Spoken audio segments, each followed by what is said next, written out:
Before we jump in, I wanted to let you know about something new. I'm really excited about it. It's called The Nest, our online community, and I'd love to see you inside. Each month, I'm hosting 2 live virtual sessions where we can come together for group coaching, body doubling, real conversations, and occasional guest experts who'll share their wisdom with us. You'll also get access to the community itself, where you can meet fellow Wise Squirrels, you can get episodes early, tap into extra resources, and you can enjoy plenty of good things I'm adding along the way. It's all waiting for you in the Nest. Visit wisesquirrels.com/nest for details, and I'll see you inside.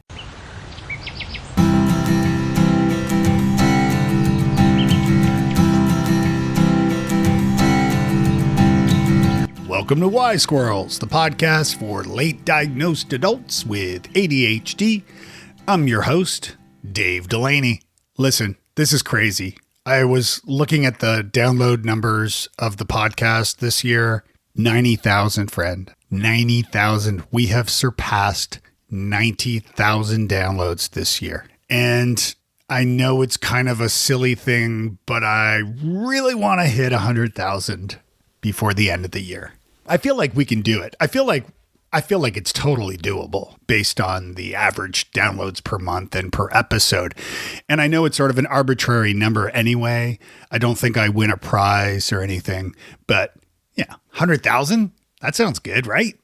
And if everybody sent me $1, no. But if you wouldn't mind, please, this month being December, holy crap, it's December. Do me a favor and share the podcast. If you're comfortable with that, you can also make sure you're subscribed or follow the show, leave a rating, leave a review, tell your friends about it.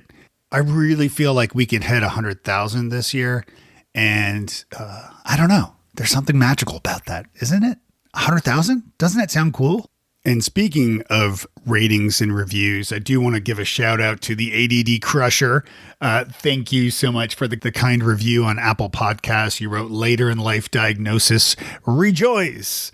You said this podcast is serving a fast-growing cohort of adults diagnosed later in life like myself.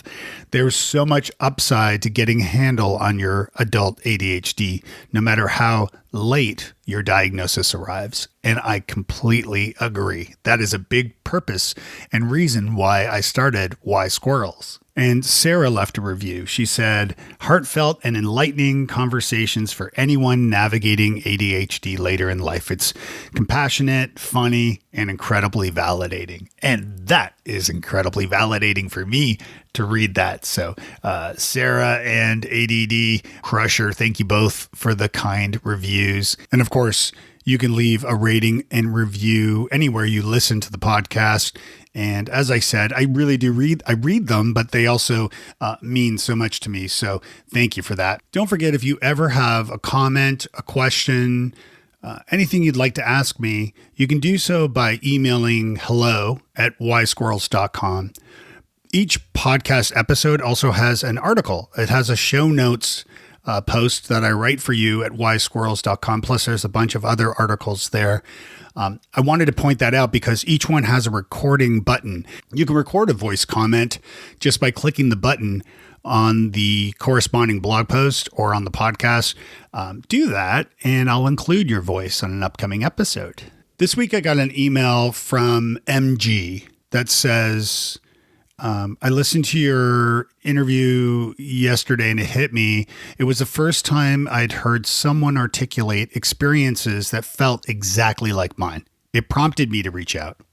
This person's in, I'm trying to intentionally edit out some of the email here just because I want to respect the person's privacy. But they're in Australia and they were diagnosed with ADHD in their 30s. And only in the last couple of months have I truly started digging into what that means and how to manage it. And one thing that's become painfully clear is how much effective communication shapes every part of my life and how much I struggle with it. I've taken Ving Yang's communication course and attended some of his virtual sessions last year. I'm always fascinated by how effortlessly great speakers can tell stories. But with ADHD, I find myself constantly losing my train of thought, getting sidetracked, and struggling to articulate even simple ideas clearly. I know Ving. He's a great speaker, someone who I've spent a little time with in the past at different speaker groups. But Ving's great. That's why I'm reaching out to you specifically. As someone who also has ADHD and is a keynote speaker, I'd really love to hear your perspective. How do you keep your train of thought steady, both in everyday conversations and when speaking on stage? Any insight you're willing to share would mean a lot. Thanks so much. And thank you for the message, by the way. As I said, I always appreciate hearing from you. Man, I love this question because ADHD and speaking seems to go hand in hand for some folks. I think it's the dopamine we receive from the audience that gets us excited about performing, and not just public speaking, but also just performing in general. And your question about improving your public speaking to avoid, maybe rambling or losing track of where you are. Well, first of all, is give yourself some grace. Not every public speaker has to be some, perfectly scripted actor, right? You can bring your own personality to it.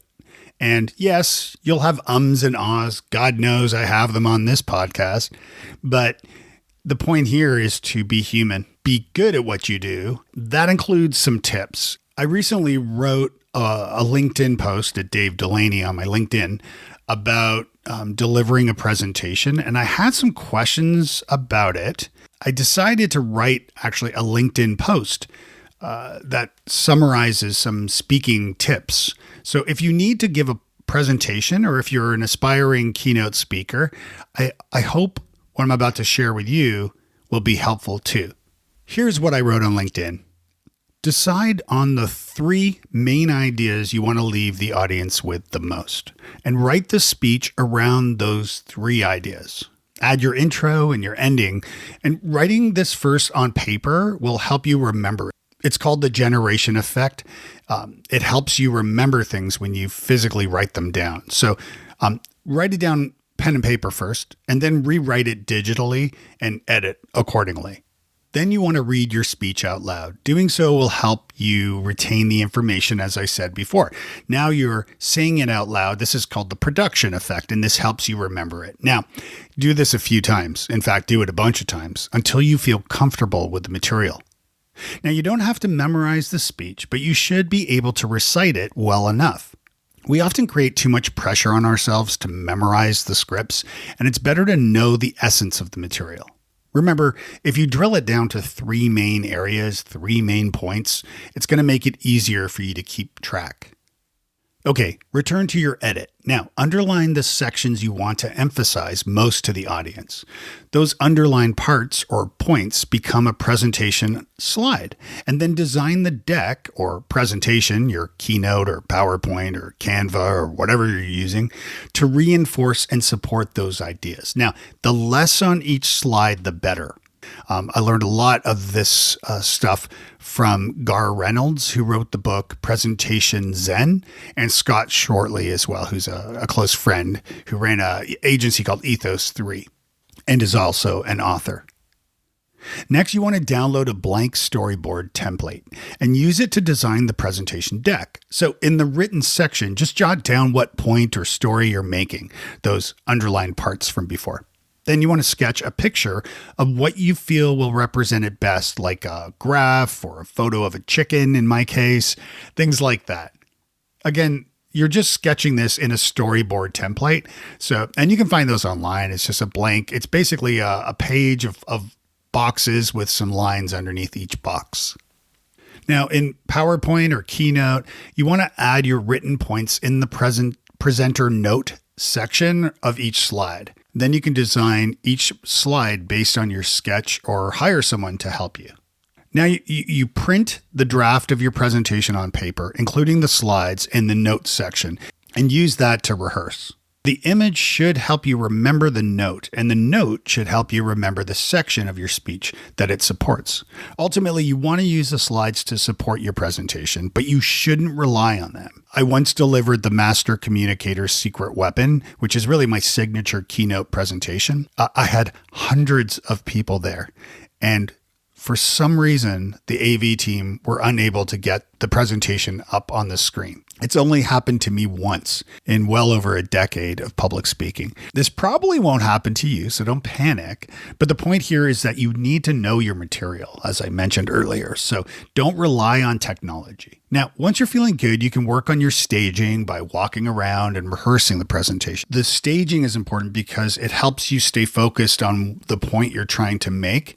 So walking forward on the stage to make a point. Like I have a story about a clicker for a presentation going awry.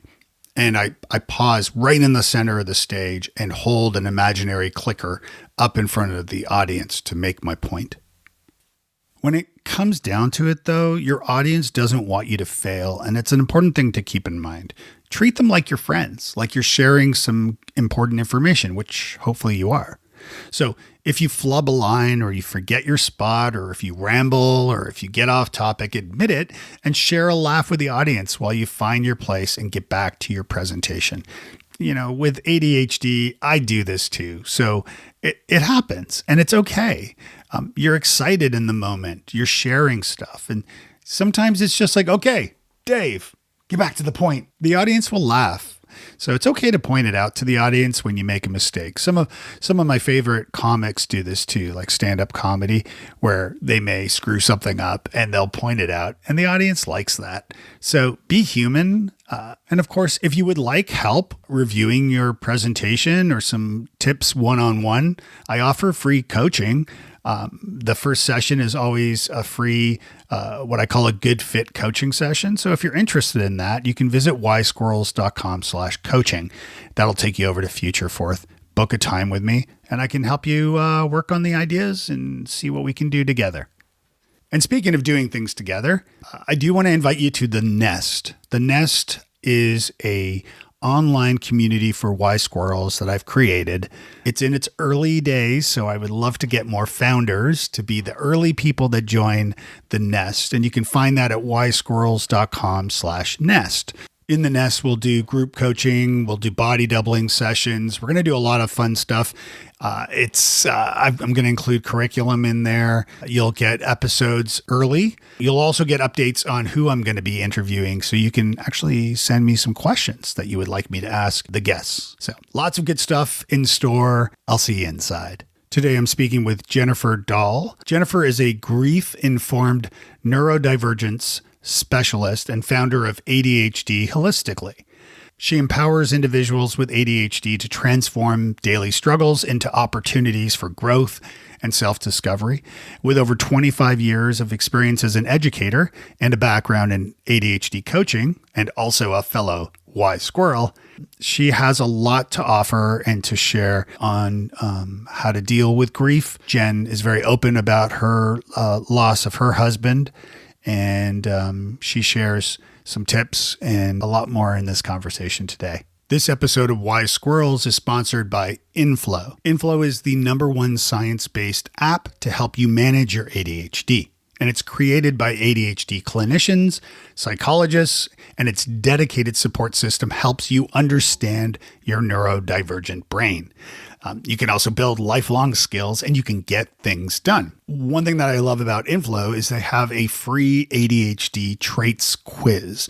It's kind of like a choose your own adventure in a way, and you can go through the quiz and it will customize the results based on the specific challenges you're facing. So I do recommend you check that out. It's free. Why not, right? Go to wisesquirrels.com/inflow. Inflow also has a new AI ADHD companion they called Quinn, and Quinn is pretty cool. That's also something worth checking out at wisesquirrels.com/inflow. And we thank Inflow for sponsoring Wise Squirrels. If you would like to become a sponsor of the show, visit wisesquirrels.com/sponsor. I do want to mention that I butchered my audio at the beginning of the interview with Jen. So for a few minutes, I'm going to sound a little tin canny, but bear with me. I fixed it. Okay. Let's hear from Jen. I'm Dr. Jennifer Dall. I'm Jen. I'm a former educator, and I'm a specialist with ADHD. I've been working with coaching and consulting and creating things. I worked with students and kids for a long time and started realizing I wanted to work more with adults. And so I've moved into that. I left education. I am a late in life ADHD diagnosed person, plus some things that I call plus one. So I'm really focusing on people who are figuring it out later that they have ADHD, kind of like you do, and working on what we can do. You know, just to, and I love that. Kind of get through. Yeah, I love that. I mean, you spent it was over 25 years as an educator. Is that correct? Yes. Yeah. I taught. Well, God bless you. Yeah. My wife is an educator, so I have to. Yeah. Yes. What did you do in education? I did mostly special education, students with learning disabilities and ADHD. I also taught some general education, and then I did some administration in special education. And then I reached a point where I just wanted to go out on my own and try my own thing, which your wife might understand. Yeah. Well, it's interesting too, because I think, it hasn't even been, or I'm terrible at math. No, it hasn't even been 25 years or even 20 years since adults could even be diagnosed with ADHD. I think it was 2013, I believe, was the year that adults could start being diagnosed. So, earlier on, and certainly back to whatever it was, like the 1700s or something, ADHD was always recognized, or ADD was this like naughty boy syndrome. So so often it was maybe someone like me, the disruptive, hyperactive boy in the class. The analogy I usually use is Bart Simpson in that case. Yeah. So you must have had a lot of, when you started in education, and especially in supporting kids, what did you know at the time about, at the time I suppose it was ADD? I didn't know what I didn't know. None of us did. My classes were primarily boys. Any girls were really not diagnosed with ADHD. So like I said, it was primarily boys and the hyperactive, outward kind of boys. We looked at it behaviorally, all of that kind of stuff. Over time, slowly we started to learn more, and because it was my specialty and my interest, I learned more, and gradually I started to do more research and get more information out. And I started to see some more girls in my class.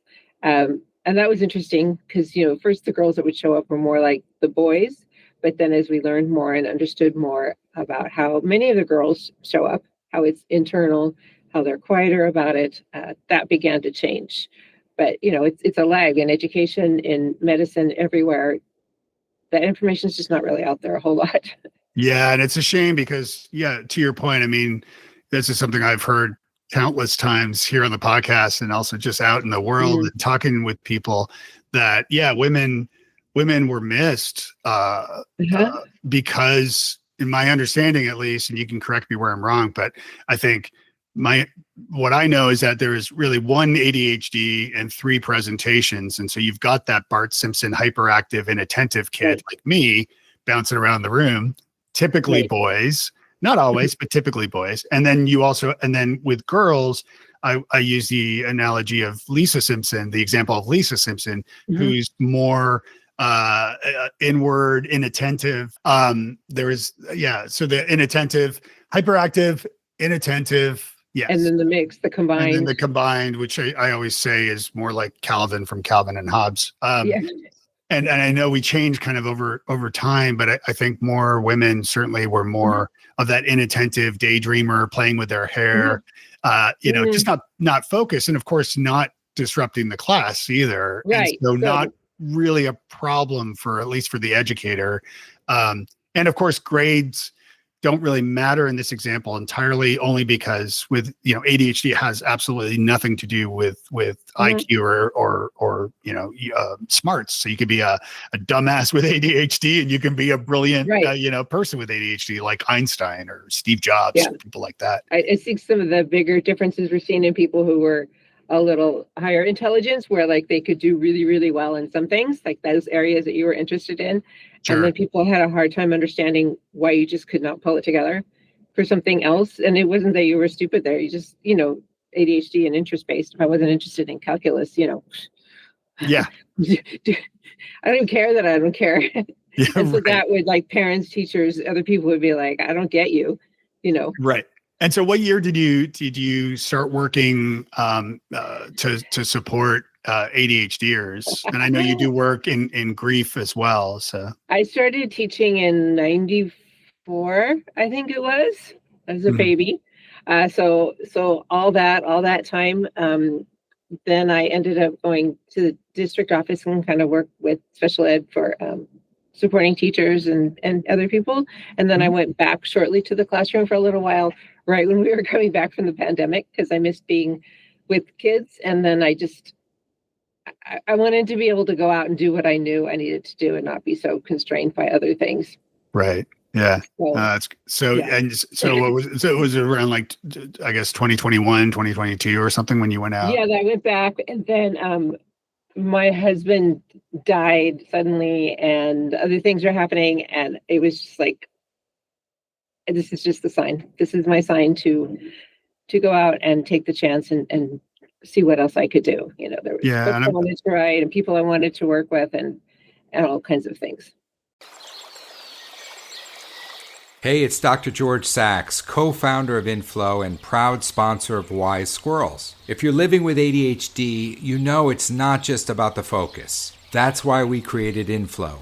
And our newest tool, Quinn AI, an empathetic ADHD micro-coach. Together, they're designed by expert clinicians to help you understand your brain, build habits that actually stick, and feel less alone in the process. Take the free ADHD traits quiz at wisesquirrels.com/inflow to get started. Yeah, and I'm sorry for your loss too. And I think, is that what kind of put you down the road of supporting people with like grief, with counseling and so on? Realizing how much they intersect and how much people, if they understand one, they don't understand the other. So therapists may know a lot about grief and be good at dealing with grief, but then talking to them, trying to explain how ADHD impacts it. And the other way, if you're having trouble with, no, my brain's not working. No, you're good. Memory, organization, emotional regulation, they both come up on both sides of it. And in some ways they're the same, in some ways they're not, but just understanding that it kind of makes it even worse. And so also then realizing it's not just ADHD and grief, but like all kinds of things, like they all impact each other. And, people who are working with one group should know more about the other groups too. And just simply that they do impact, and like to trust us that, my emotional regulation might be more off, but I'm not even sure if it's because of ADHD today or if it's because of the grief or it's because of both. They kind of all just swirl together. Yeah. And I think we want to put people into one category, but none of us are just one category. No, that's true. And I mean, even, speaking about women, like women typically were, if they were diagnosed with something, they were diagnosed with like anxiety or depression or other things, which are common comorbidities that come along with ADHD. And if my understanding, at least from Dr. Russell Barkley, is that if you don't treat the root cause, if you will, or the root condition like ADHD, then the work that you do on anxiety and depression and other comorbidities associated may or may not be as effective, certainly. And so you're better off, treating that ADHD first, or, and then, and again, with women, right, they were just missed with the ADHD piece of things.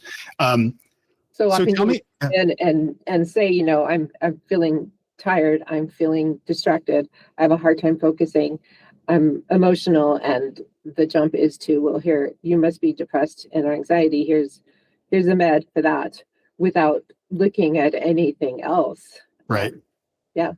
Yeah. Or if you turn into a pumpkin around 1 o'clock. Yeah.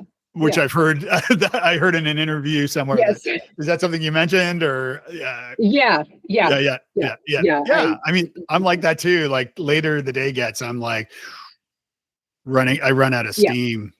Yeah. And I can fight myself on it and be very critical of myself about it. And so it's taken a journey to realize, what your capacity, what your emotional and mental capacity is.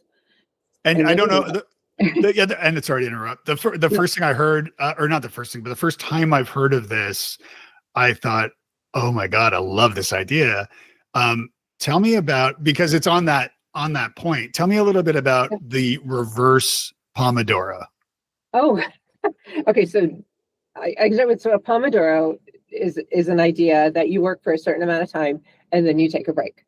And for some reason, 25 minutes seems to be this magical amount, but I know when I do it, I have to sit down and like figure out what that word works. So for 25 minutes you work, for 5 minutes you take a break, and then maybe you take a longer break. Reverse Pomodoro is like, you're not even doing that 25 minutes. So I'm going to go do something else, whatever I want to do for 25 minutes. And then I'm going to do my work for 5 minutes. Yeah. And then I'm going to go back. And sometimes you find like, okay, I can do it more than 5 minutes. And maybe sometimes all I got today is doing this in a couple of 5-minute blocks, but maybe at least I got 5, 15, 20 minutes of that work done. So it's a benefit, it's just a way of trying to look at it and acknowledging what you can do today. And reverse Pomodoro can be great, or something that will only take, like, say you have to make a doctor's appointment, and hopefully it only takes 5 minutes if you're not on, hold forever. But that kind of, I'm going to 5 minutes on this, and then I'm going to go, I don't know, scroll or go outside or read or play with my dog or whatever it is you're going to do. Yeah, no, I love that. And especially with like, so I'm clear, you start in the case of this reverse Pomodoro, you start with do you start with the 5-minute thing you need to do and then the 20-minute kind of reward, or the other way around? You ask yourself, I mean, if it's just that, like, I don't want to do, okay, so fine, I'm going to sit here and whatever it is I want to do for 25 minutes, I'm going to set a timer, got to set a timer, the timer goes off, and I'm answering emails for 5 minutes, or I'm vacuuming the floor, whatever it is that I just do not want to do. Mm-hmm. And then I go back. So often starting with what you want to do. But if you can start off with that, okay, I'm going to do 5 minutes of dishes, and then I'm going to do this. If you can get yourself going, that's just another 5 minutes. Yeah, that's great.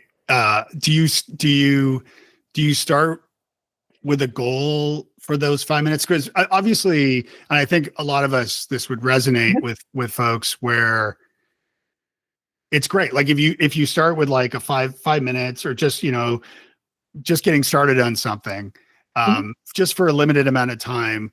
Yeah, 9 times out of 10, perhaps, maybe. But if it's something that like you get a little bit into the flow, like cleaning out your inbox, like email, then you're like, hell, I'll just do 5 more minutes or 10 more minutes. And then suddenly it's an hour later and you're like, oh, look at that. I cleared out all my email, and awesome. Yeah. That's great. Yeah. And I actually at wisesquirrels.com, under the resources tab, I created a digital Pomodoro timer there for people to use. Yeah. So I might experiment with like the idea of kind of repositioning some of that to the opposite, because I love that idea. Yeah. So I find it's useful, especially the reverse, with like very specific tasks, very specific things. Either I'm just taking a little bite of it at a time, if it's going to be something a little bit bigger, or if, I know, like, I could just do this in 5 minutes, but I'm just going to do something else and then I'm going to do it. So. Yeah, no, that's great.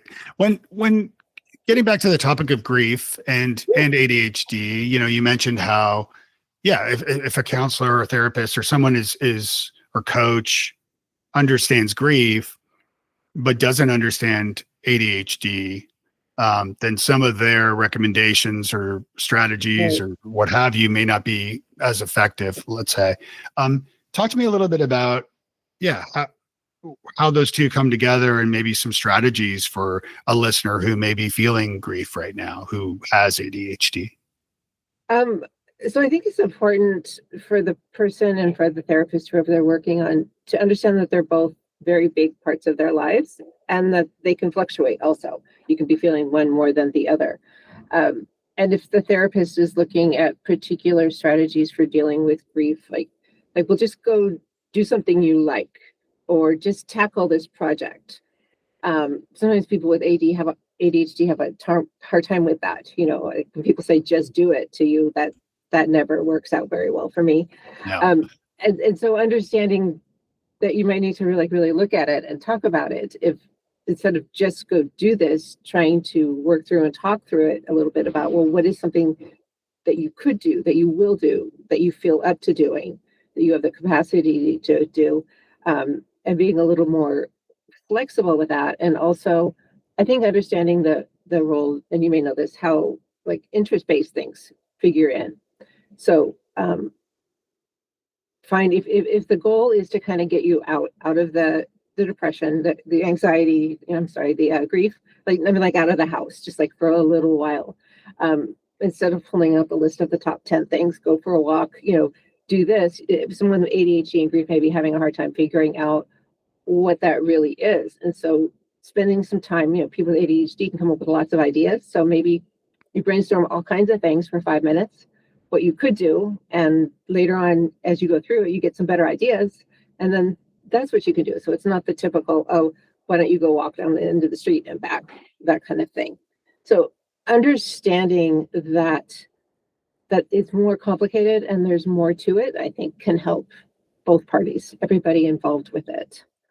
Yeah. And when it's grief that is so obvious, like the loss of a loved one or a friend or someone, but there's also grief in a diagnosis of ADHD. Right. When you start, and this is this point I make often, which is I feel it's a bit of a dangerous path to start reflecting too much on the past and think about all the what ifs. So I could have done this, I could have done that. And the trauma that you likely faced also, probably I find that's interesting too. This is something that comes up a lot in the idea of, and a reason that gets me so excited about doing this podcast, by the way, is because I was just having this conversation with a gentleman I met the other day about ADHD, and he had ADHD and one of his kids has ADHD. And I was saying, what's so great about this generation right now, as we destigmatize ADHD and as we, are more encouraged to take care of our own mental health. And that's part of the overall health and fitness plans, or it should be, that we as parents who have ADHD, and if we have a child with ADHD, which is likely, given the heritability factor, we can be better parents because we've learned about this in them and in ourselves, versus our parents and their parents who, highly likely never knew they had ADHD. And that could have led to things like addictions or impulsivity or other ways that might have led to some sort of trauma for my generation, for me. Right. Yeah. And so I feel like the future is so bright as we destigmatize things, because if our generation understand this and we treat our children well, and if they're diagnosed, or we can see that and be more empathetic, then they also will pass it along, so that when they have a child, and if they have a child with ADHD as well, we can stop this history of trauma. Yes, I agree completely. We're learning so much more. We know so much more. One of the things about both grief and ADHD is that they tend to be kind of invisible. It's not like you have a cast on your arm or something like that. And they both, what I've seen is people don't see it. They don't see the grief. They don't see the ADHD, and you hide it, you mask it, you hide it and hide it and hide it. And so it gets to be a lot to deal with. And then all that does to you. So I think the more that we talk about it, about both of them, about how they interplay, all of that kind of stuff, and show that to our kids and show that to other people, that these are things that are there, and helping them like believe in themselves and trust themselves. And they're both hard. They're both hard, and there's days when they are both hard to get through, and there's days where you do a little bit better. Yeah, yeah. Do you find so tell me about like maybe an example without obviously divulging any personal information, but like people that you've worked with or a person that you've worked with who was maybe recently diagnosed in their 50s also. I know we were both diagnosed in our 50s. Yeah. Genetics. Yeah, yeah. Tell me a little bit about an experience with someone who, was going through that grief, maybe from trauma or from the past, or reflecting on this. Like, what are some strategies that you use to make them more present and more, just understanding that the past is just stories we tell ourselves, and now we're in the present and the future can be a lot brighter. But what are some strategies for that? Well, talking about that, about how these are stories, how did these stories come about? If they feel confident or they're aware enough to talk about one of the things. So this is something that I used to do, and people used to say this about me, and now I realize that it's about ADHD, and just not dwelling in it, but like seeing it and owning it and seeing how the other people were not correct, but they were probably doing the best they could, and you were doing the best you could, taking it on, and how to rewrite that story or how to rethink of that story, moving on, is something that's really powerful. I see that one of the things is for myself, and I know with other people I talk to and work with, is every time they hear somebody else's story, or many times they hear another detail that is new or spoken in a new way, and it hits them, close to home. And so just being able to sit with that and realize that there are other people out there, and it's like, oh, I didn't realize that was an ADHD thing until you said it that way, and getting better at, okay, that's me. I'm okay. And, it's a lot of work. We've been told a lot of stories. We've had 50 years to be told a lot of stories. Yeah. Yeah. No, that's great. I love that.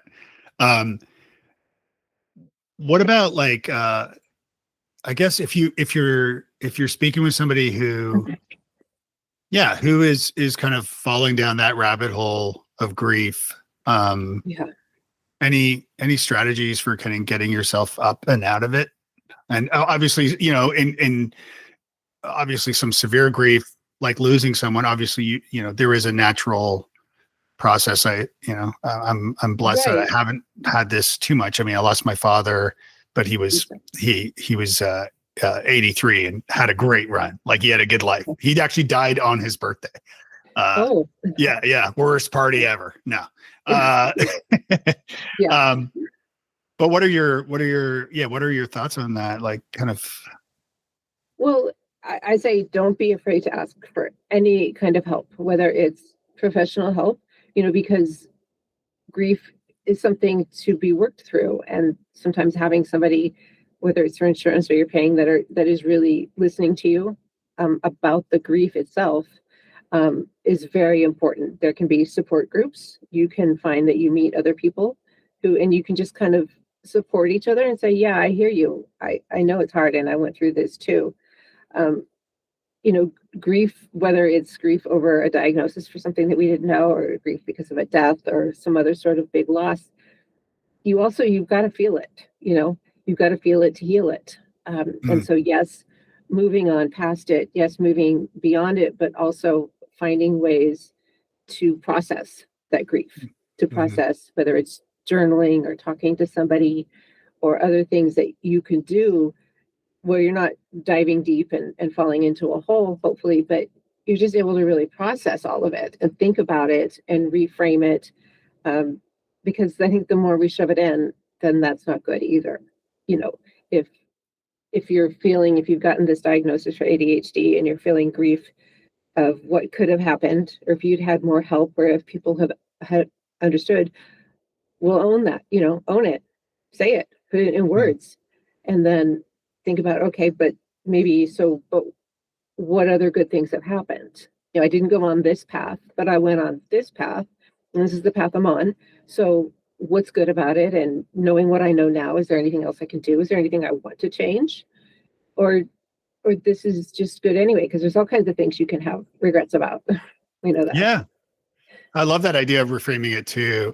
One thing that I've gone through, like in my own sort of journey and with therapy and things, is thinking through kind of like to your point, like reframing. Like the example I always think about is, back in the 90s, I would drink a lot, and of course, with undiagnosed ADHD, that made sense for me. Yeah, self-medicating. Yeah. So, but I would drink a lot, and that was kind of part of who I was, drinking beer, hanging out with friends, going to the bars and stuff. And so I went to Ireland, backpacking Europe to find myself, as you do.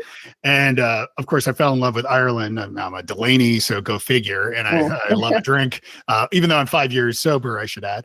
But thanks. But had I not gone to Ireland, and it was sort of an impulsive sort of move, I wouldn't have met my wife. And we wouldn't have the kids that we have now, and the home that we have now, and the cute dog that we have now. And I wouldn't be talking to you, and maybe I wouldn't even know I had ADHD still. So yeah, it's important to look like, yes, I maybe should have been more driven in my career, or I should have maybe not been, out so many nights drinking too much and smoking too many cigarettes and then all these things. Also, like, quit smoking like 25 years ago or something. But yeah, so it's reframing that and looking at it in the positive way. And I think what you just mentioned is a great strategy. I read that you also have some holistic strategies now, and not that sort of emphasize, practical and kind of quick fix strategies beyond medication, even though, I don't want to say that we shouldn't be, or a listener shouldn't be taking medication, because I believe that they do help. But what are some holistic strategies that somebody newly diagnosed, or that they could do in a more holistic way? So more holistically, when I talk about that, I mean, medication, that's up to you. That's your decision. Maybe you're working on that with a doctor, but looking at all the other parts of your life that you can investigate and do something about. I mean, there's the really basic ones that we don't want to hear about. Like, are you sleeping? Are you eating? Are you drinking water? Are you moving your body? And, we can get stubborn about that. We don't want to be told what to do, but we need some structure. And so starting with little things. What's one little thing you can start doing? Because I'm finding more and more with myself and with clients, with people I talk to, that it's those little steps that we take, the little subtle shifts, the little experiments. That's a word I've been using a lot lately, these experiments, to just try something else and make one little part better, right? So if it's, something like ADHD can struggle with eating, right? Sometimes it gets boring, or like, wait, I have food in the house, but now I have to make something with it. I don't know. And I know everything about health. I know about nutrition. I know these things. It's not a not knowing. And so what I've kind of developed is trying to make myself eat 3 meals a day, which may sound really stupid or really whatever. But for me, if I could just do that, then it doesn't matter what else I eat or don't eat.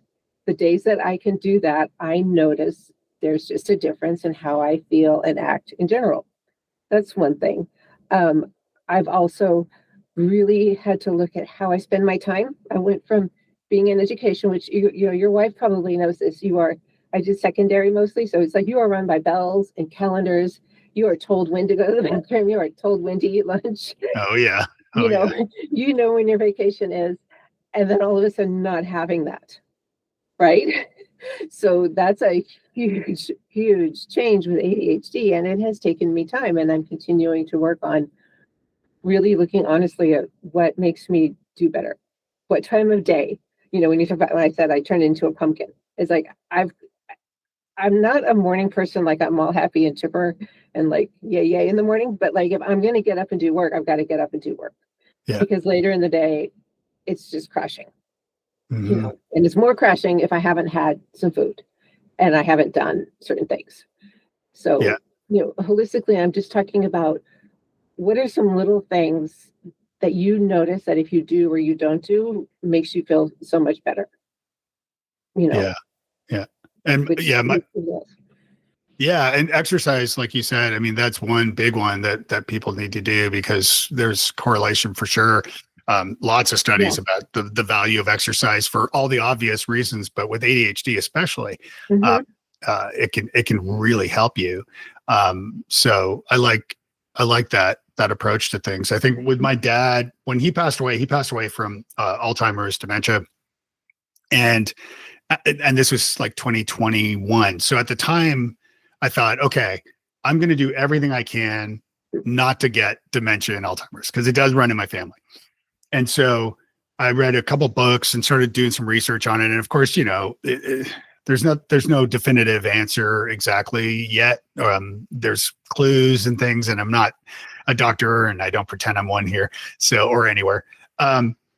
But some of the things that I learned, and this is pre-diagnosis of ADHD by a couple of years.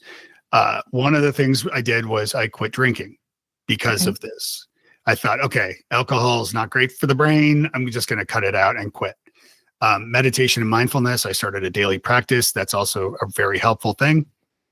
Exercise, which I've just gotten more serious about, very serious about again. And I'll be damned if I'm going to stop. I'm really gung ho about it. But I was working with a virtual trainer and it was great. And sleep apnea. Yeah, go figure. I did a sleep apnea test and sure enough, I had sleep apnea. So got the old CPAP. And it's funny too with food, because to your point, like couple points, like with stimulants, sometimes one of the side effects can be a lack of appetite. And I don't have that problem. I eat like I've always been. I'm better actually now, but I'm more conscious of myself now. But for the longest time, like I would always overeat. I would finish both my kids' meals and my wife's leftovers at the restaurant and all this stuff. But this was pre-diagnosis. I was taught by my parents that like clear your plate. Like you have to eat everything before you get back, leave the table. And both my parents, my mom to a lesser degree, but my dad was like super, militant about that point. And so I would always have to eat everything. And I always just thought that was why I overate, because I was raised that way. And it might've been part of the reason, but the other part was because of the ADHD undiagnosed that, we tend to be excessive in some ways. And for me, it was with food, certainly. So among other things, I guess. So it's Definitely. You've talked about attention misallocation. Talk about what you mean by that as it pertains to ADHD. So, sometimes I think people think that ADHD means that you can't pay attention, you aren't able to, but you may have noticed it's like, I think there's more of a tendency to be able to pay attention to certain things. And so that kind of goes back to that interest-based thing. You can hyper focus on something, you could deep dive into something, the things that you want to pay attention to, you do, and the things that are not interesting is really hard to pay attention to. It's really hard to. And, I know in school, I think I must have perfected some sort of facial masks that made it look like I was just so interested, because I would just be somewhere else. And then the professor, like, they obviously thought I knew the answer. So they would call on me and I'd be like, what? And then you just sort of say something because, words come out of your mouth. But it's more, your attention goes certain places and it's harder to bring it back to other things that you may want it somewhere else. And other people have a hard time with that. So if you're working on a project, if you're doing things like that aren't really that interesting, it can be hard to stay with it. And then it's also why if you're working on something, and like I find it's often much easier to write on paper. First of all, I old school, so I like to write on paper, but I can't open other tabs in a notebook. Like if I'm online and I'm trying to write on my Google Docs and then, oh, well, I'll just go look at this, or, oh, hey, an email came in, or, oh, I wonder, what's going on this weekend, and you've just lost it because you just go through those rabbit holes, or like really deep diving into some fact. You're writing about whatever the topic, hamburgers, and all of a sudden you've found out the history of hamburgers and the best place to get them in Toronto and Berlin, and like that was fun, but I didn't do what I was supposed to do. Yeah, and then you start researching French fries, Yeah, yeah. the history of French fries or whatever. We Yeah, did, yeah. we did American fries, or what did they like after 9/11? They were like, see, we're doing it right now. We're on another topic. Freedom fries. Yeah, yeah. Freedom fries. That's what it was. I remember. We're Yeah, on another topic already. that's hilarious. That's hilarious. Yeah, no, you're absolutely right though. Where are you based, by the way? I forgot to ask you. Oh, I'm in the Los Angeles area. Okay, cool. Yeah. Cool. How about you? Nashville. Oh, okay. Yeah. So Toronto originally, Nashville for the last 18 years. So Oh, wow. yeah. Good for you. Yeah. But I love LA too. LA's are great. Are you from LA originally? I'm from the Bay area, yeah. And I live out here, and I have a workspace and an office over in Pasadena. So the Rose Parade route, Colorado Boulevard is just right there. I like it Nice. here. I like it. I love California. Every time I go to California, I'm always like, this is my place. Like, and then I'm like, I can't afford it. Yeah. There's that. There's that. Yeah. But I know I absolutely, the food, the weather, everything. Yep. Yeah. And people are I'm sure awesome. Nashville is nice. Yeah. Nashville's great. But yeah, no, I love it out there. I mean, I'm a bit of a film nerd, so the Hollywood attraction is definitely in there for me. And then also like I'm big into comedy, and so obviously LA's an important place for comedians and comics and things. So and then of course I finally convinced my wife I took her for our anniversary a couple of years back to up to Pacific Highway, like Highway 1, and all up around Carmel and down to Santa Barbara along the coast. And it was just like, oh, this is as great as I remembered when I was a kid. So also expensive, but beautiful. Yeah. I kept telling friends here that we were there. Yeah. Well, we looked at a house. We did. We looked at many houses as we drove past them. Yeah. Not there yet. So tell me a little bit about this idea that I've heard that you mentioned about keeping shoes on to stay in work mode. As I'm barefoot here, I shouldn't have mentioned it, but yeah, tell me about that. Yeah, so that's hard because I also don't like to wear shoes, especially living in California. I like to have them off, but like if I come home and I still want to work and I take my shoes off, there's something about taking the shoes off. It's made this like mode that we're done. We're done for the day. That's all that's happening. Whether it's actually doing work or like cleaning or anything that I need to do. So yeah, I've heard other people talk about this too. Something about the taking the shoes off. Maybe for other people, it's changing your clothes out of your work clothes, that sort of thing. Maybe because I was a teacher, my work clothes were basically my clothes. I didn't have like a real uniform. But something about taking off my shoes, and it's just like we're done. We're done for the day. Yeah. That's a good point. Yeah. And so if I know I have to, I have to leave those shoes on. That's great. Peter Shankman, who was on the first episode of Wise Squirrels way back when I started this podcast, talked about, I believe he said like going to sleep, like he would sleep in his workout clothes. So they would be on in the morning. I'm not quite that extreme, but lately I take, I have my like workout shorts next to my bed. Yep. So like when I go to bed, I just, dump my clothes on the floor. And then I'll just like in the morning, I'll put them back. I'll put the same shirt on, and then my workout shorts, and then go out and do my thing. And then get home and shower and get changed and stuff for the day. Yeah. So, but just by having the clothes there, I remember he was talking also about, cause my wife totally dresses me when I leave the house. Thank God, because I once came home from a speaking engagement and she's like, did you wear that today? And I was like, yeah. And she's like, oh my God, you look like a chocolate bar. It was like all brown clothes, like brown shirt, brown pants, brown jacket, brown. She's like, what are you doing? And I was like, oh God. So, thank God she's there for me. But Peter Shankman talked about, he's got like a walk-in closet, and on one side it's all like speaking and media clothes. So it's like, but it's like the same few colored jackets and slacks and that kind of, and shirts. And then on the left side is more like just anything else, like jeans and t-shirts. Mhm. And so he knows That's based a on good his idea. day which way to go. And I think I heard somewhere, I have no idea at all if Obama has ADHD. I have no clue at all. If I thought about it, maybe, but I'm not saying he does necessarily. At least I haven't heard. But he did talk about somewhere. I remember him talking about having like the same colored suit, like Yeah, I think I've multiple, heard that too. the same Yeah. outfit. So like he would like, this is what you wear today. Like this goes with this, goes with this. Yeah. And yeah, as I think about it, I'm like, man, I should probably start doing that. Yeah.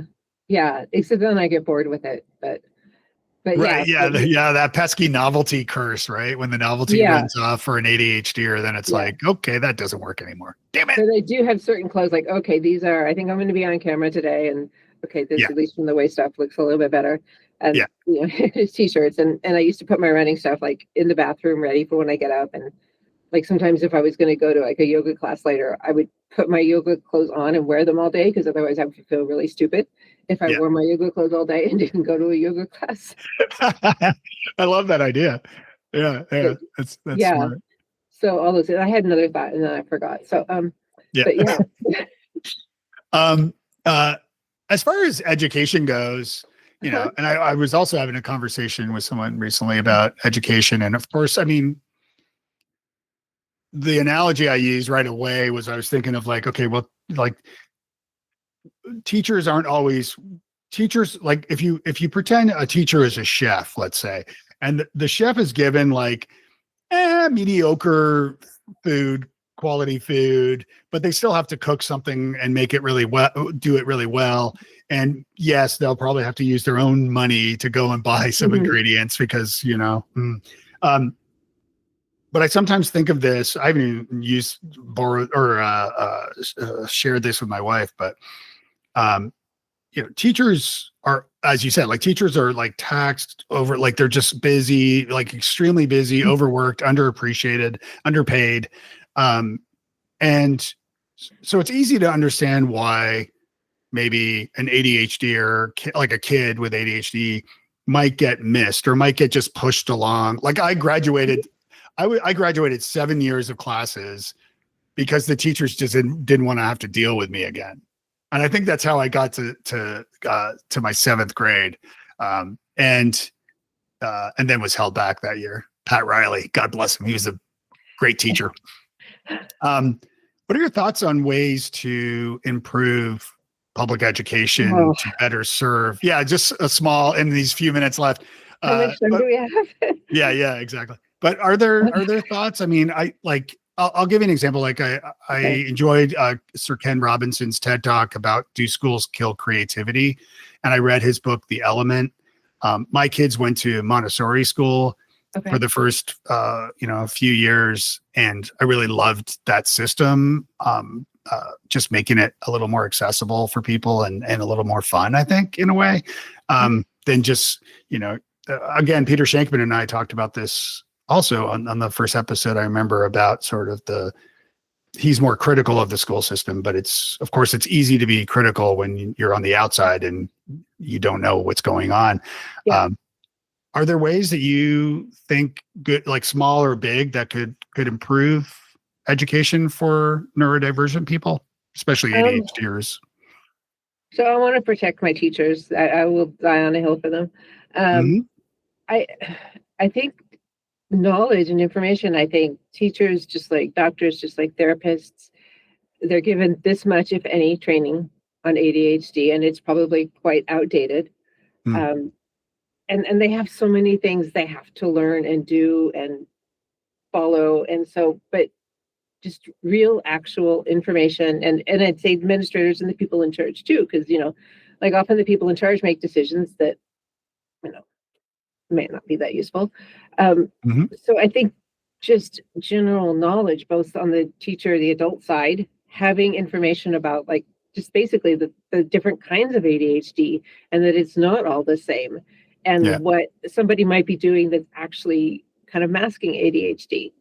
And then for the students and the kids, I mean, I've always been really big on self-advocacy, having them know. So many didn't know why they were in classes, or they knew they had ADHD, but they didn't know what it meant. And they didn't know what it meant for them, or how to work with it, or what to ask for. And as they grow up, that's what we want, is them to be adults who can say to their partners or their friends or their bosses or whatever, look, I struggle with this, and it would really be great if we could do this to help it out. Like, don't give me 5 directions verbally. Send me an email, or let's write them down, or let's talk about one at a time, because I lose track, or just talking about like the things you struggle with your ADHD, that first of all, it's okay. And this is why it is. And it's not because you're bad or you're stupid or you've got an attitude problem. But it's like how to work with that so that you then can be the best you in school, out of school, your whole job, your whole life. Yeah. That's what we want. That's what I want. Yeah. It's almost, I interviewed Melissa Orloff a while back, whose specialty is really relationships and marriage, with ADHD, and whether both people have ADHD, or whether one is more neurotypical and the other has ADHD. But the way you're speaking about this makes me think of like the obviously the parent and administrators too, but the teacher. Yeah. Like in Melissa's example and others that I've heard, it's this parent teacher sort of dynamic, or excuse me, this parent child dynamic that happens when one partner has ADHD and the other partner does not. Some of the things that can mess with a relationship is that the neurotypical person who doesn't really understand the ADHD kind of takes control of everything. All the planning, all the everything. And then because it's just easier for them to do it than have to rely on, and then the ADHD partner takes, not intentionally, but takes this sort of child role where they're just like, okay, whatever, you do it, fine. But they end up resenting the person for that, their partner. And so this is a common kind of thing, but the way you're explaining it, I almost think that like, with as much, depending on ages and things, but like if a child or, a teen, like let's say a later age teenager, perhaps, or mid-teen, or a college kid, of course, start to understand that they have ADHD and exactly what accommodations they need and how best to communicate that to the educator, who's also, with all due respect to the educator, like part of their job is to help to understand this, but again, to the best of their ability and, given what little resources they may get. But I almost think there's this almost dynamic between a teacher and a child in a way. What do you think about that?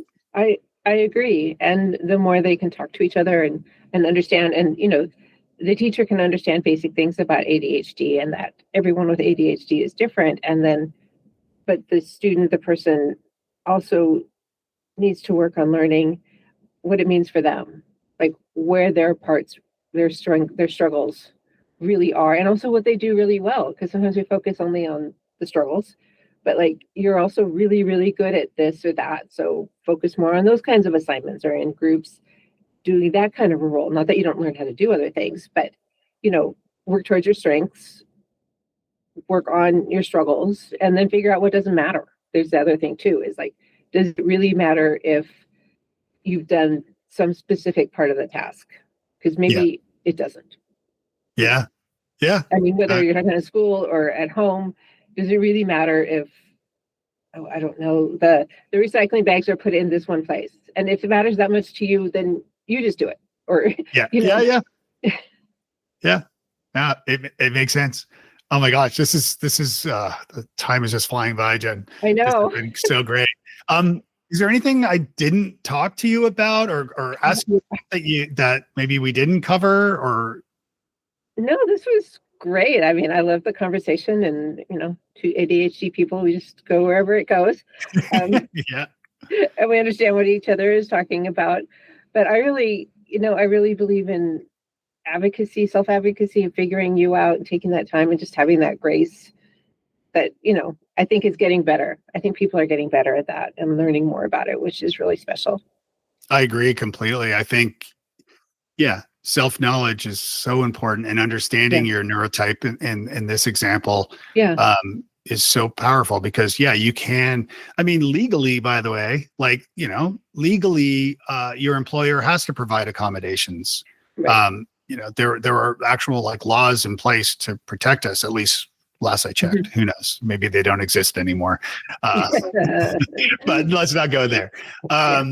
So, and for students too, I mean, I think, if you're diagnosed, and I think if you have a formal diagnosis, then you can actually communicate that to the administrators at the school, and then get those accommodations needed in order to, to do better and to excel. And Yeah. And it's also your relationships, your friendships, your, anything from just casual acquaintanceships to partners, they don't legally have to accommodate you. True.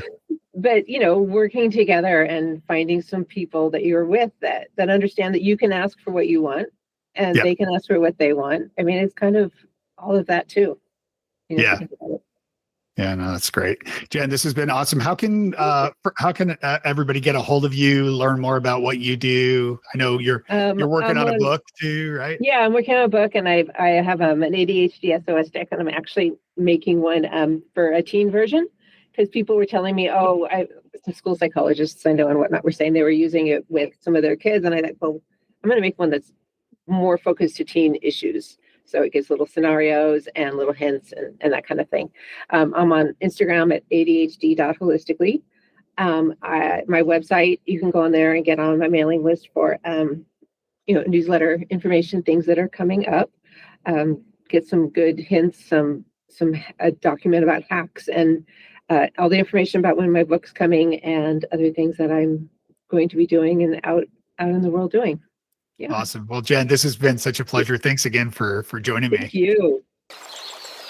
If you enjoyed the show today, please leave a rating and review. This helps other Wise Squirrels discover the show and reminds me to keep doing this. Do you have questions or comments? Want to share an audio comment or question? Do you have questions about joining the nest, or are you interested in a free coaching session with me? Just visit wisesquirrels.com for details. Support of the podcast comes from our generous sponsors, our guests, and you. Thank you for being here. Without you, I'd be talking to myself, and that's no fun. Hosting for Wise Squirrels is provided by our friends at the Marketing Podcast Network at marketingpodcast.net. You'll find special event invitations, links, show notes, free resources, and a whole bunch more at wisesquirrels.com. And while you're there, sign up for the newsletter. That way you'll never miss another episode. We'll see you soon. Thanks for being here.